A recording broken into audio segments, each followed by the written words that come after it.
চিংড়ি আর শাপলা দিয়ে অসাধারণ একটি রেসিপি আমি আপনাদের মাঝে শেয়ার করব।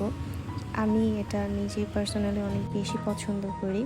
আমার খেতেও অনেক ভালো লাগে আর বাসার সবাই খুব পছন্দ করে। তো আমি কিছু শাপলার ডাঁটা বাজার থেকে কিনে নিয়ে আসছি।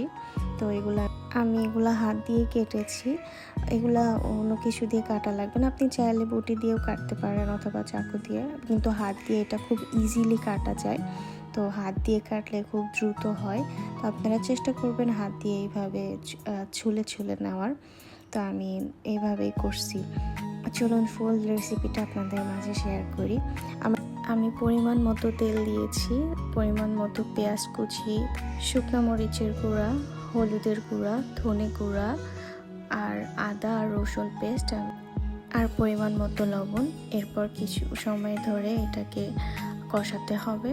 যখন তেলটা একটু উপরে ভেসে উঠবে তখন চিংড়ি, যে ভেজে রাখা চিংড়ি, সেটা দিয়ে দিতে হবে।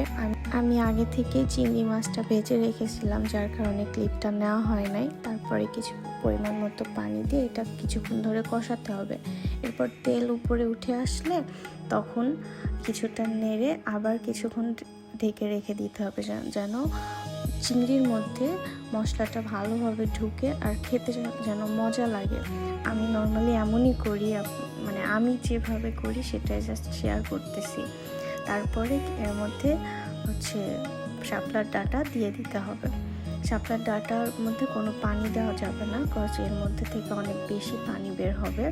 সো এই পানিতেই তরকারি রান্না হয়ে যাবে। তো আপনাদের এক্সট্রা কোনো পানি অ্যাড করা লাগবে না। তো আমি কিছুক্ষণ নেড়ে এটা আবার ঢেকে দিব।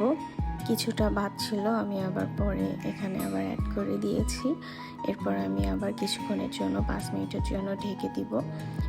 এরপর কিছু কাঁচামরিচ অ্যাড করব। তারপর কিছুক্ষণ 5 মিনিটের জন্য ঢেকে দিব। এরপর পরিমাণ মতো আপনারা আপনাদের ঝোল রাখবেন, কতটুকু কি পরিমাণ ঝোল খান। আমরা একটু ঝোল বেশি পছন্দ করি তরকারিতে, দ্যাটস ওয়াই আমি একটু ঝোল বেশি রাখছি। আপনারা কম খেলে একটু ঝোল কম রাখবেন। এই তো রেডি হয়ে গেল আমার শাপলা দিয়ে চিংড়ি ভুনা।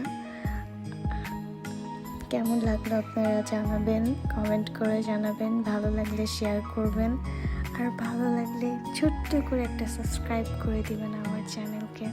আল্লাহ হাফেজ, বাই বাই, ভালো থাকবেন সবাই।